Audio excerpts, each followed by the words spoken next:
Hello everybody and welcome back. Those last 5 tips I gave you, were they any good? I hope so, because I've got 5 more for you.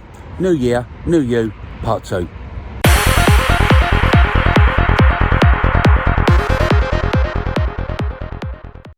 Well, I don't know about you, but Christmas and New Year totally demolished my routine. I had 2 long weekends off work. I became snack-accident prone. I reignited my love affair with sleep, and my flywheel grinded to a halt. Now, Christmas and New Year are imposters in my opinion. They shoehorn their way into your life, completely disrupt your routine and spoil everything. Anyway, so following on from my last video, I've got 5 more tips for you. Number 1 is discipline. You may not always have motivation, but you can always have discipline. In fact, I believe that discipline is a prerequisite for motivation. When the gym opened up on the 2nd of January, I thought, do I really want to go? Not really, no. Can't really be asked, really. But I got up and I went. And as a result of me going on that day, I went the next day and the next day. To be honest with you, I felt a bit achy afterwards. But discipline leads to motivation. Motivation leads to consistency. Consistency leads to routine, and routine leads to results. And when you get results, you do start to feel good about yourself. Now, for me, I'm using the gym as an example, but this attitude can be incorporated into any aspect of your life, really. Us human beings, we thrive on routine. Now, the way I see it, if you don't create a routine, the routine will create itself. If you flip this round the other way, so if I hadn't have gone to the gym the first day that it opened after the new year, this is what could have happened. Nothing. That's what's likely to happen. I would have sat around waiting for motivation to come. And as day goes by, I don't really want to go to the gym. I don't really want to go to work. I don't really want to get out of bed early. So you make yourself. Discipline is key. Sometimes we have to make ourselves do things that we're not particularly motivated to do. So get your ass up, make your bed, have a shower, get dressed and do something. You keep doing this and physically and mentally, you'll feel a lot better. Number 2 is act like there's nobody there to help you. Our lives are all different. Some of us are alone. Some of us wish we were alone. Some of us have partners, parents, families, friends that are around us all the time. I believe that a great way to improve your mental strength is to act as though your whole life, all the decisions that you make are totally incumbent on you and nobody else.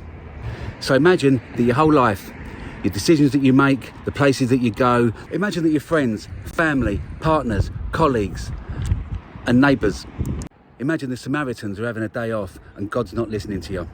Imagine if you don't get up and do it yourself, no one's going to help you, no one's going to cook your dinner, no one's going to earn your money for you, no one's going to do anything for you, it's all on you. Stop whittering on about, oh, I couldn't go shopping because no one would drive me. I didn't go to the cinema because I had no one to go with. I had a duvet day today because I had nothing to do. How about trying this instead? I've started having driving lessons because that way I haven't got to rely on anybody else. I'm going to start working some overtime so I can save up that money that I want for my driving lessons or my holiday or my car. I'm going to catch up on some of those nagging, outstanding jobs that I've got that I've been putting off for ages, just to get them out of the way and make myself feel better. Honestly, practice this for a while and see how much you achieve. You'll be a force to be reckoned with, and you'll feel so much better about yourself. Number 3 is stop comparing yourself to others. Hold on a sec, it's getting a bit parky. That's better. Right, now I can categorically say that comparing yourself to other people is a really, really bad idea.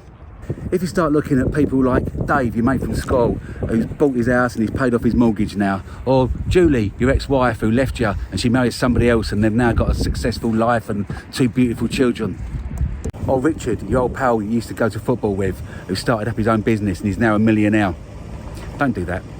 They lived a different life to you, they had different opportunities to you, they may have had a better start. You don't know, you're comparing apples with staircases.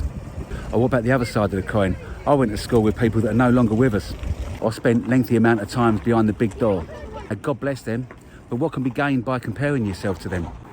In my opinion, there's nothing to be gained from this. You are no more and you are no less than anybody else. So stop considering it. Focusing your attention on the statuses of others will get you nowhere, but this will. Now, you can't change your past, but you can definitely use the experiences and the mistakes that you've learned in the past to mould your future.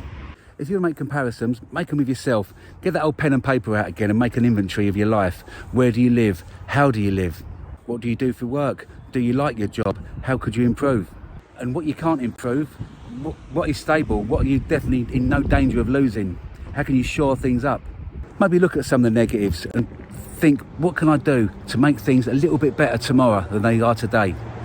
You won't be able to change everything straight away, but small changes over the coming weeks and months and years will make a lot of difference. Look at me. It was only 44 months ago I was a useless, hopeless, homeless addict. I took stock and I changed everything. I started rolling a snowball of hope down the mountain of life. The changes have been immense. I'm physically stronger, I'm mentally stronger, sober, more stable, mental clarity, and I'm healthier than I could ever remember being in my life. I've learned how to ride a motorcycle. I'm a qualified fitness instructor. I've had several brilliant foreign holidays. My home is bought and paid for, and my career is going really well. Oh yeah, and I started a YouTube channel. So while I'm about it, if you're liking this video, and maybe look at some of the others and maybe like and subscribe and comment, and I'd really appreciate that. This will give me great joy, and if I can reach just a few sad and lonely people that need help, that'd be brilliant. So in conclusion to number 3, am I worse than Richard, my old pal who started up his own building company and is now probably a millionaire? And am I better than Barry, my old pal that I used to knock about with, that's sadly not with us anymore? He made some pretty bloody awful lifestyle choices, and he sadly left us in 2010. It's pretty obvious, isn't it? Number 4 is celebrate the small wins. Now this is a really good one. This one will help you keep momentum. It'll help you achieve self-love.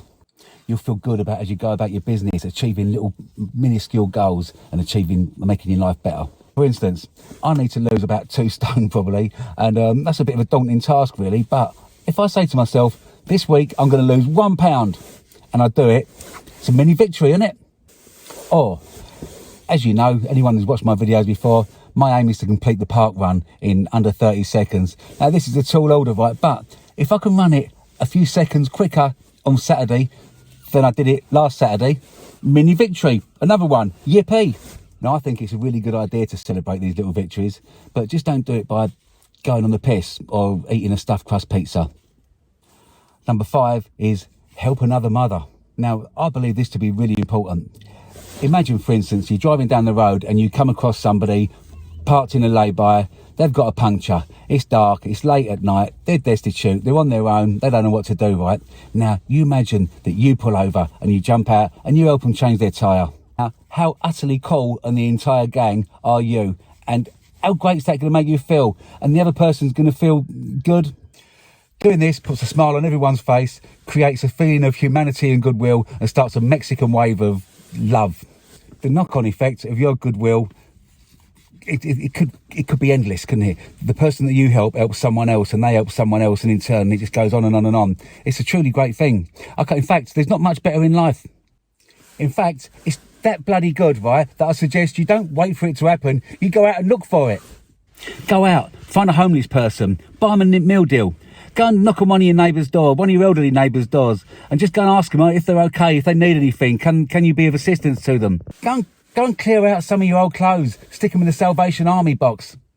Helping other people is good for your soul. Now, I used to go to a lot of meetings, and each one would end with us saying the Serenity Prayer. And it goes like this. God, grant me the serenity to accept the things I cannot change, the courage to change the things I can, and the wisdom to know the difference. I love that prayer. Thanks for watching, and I'll see you next time.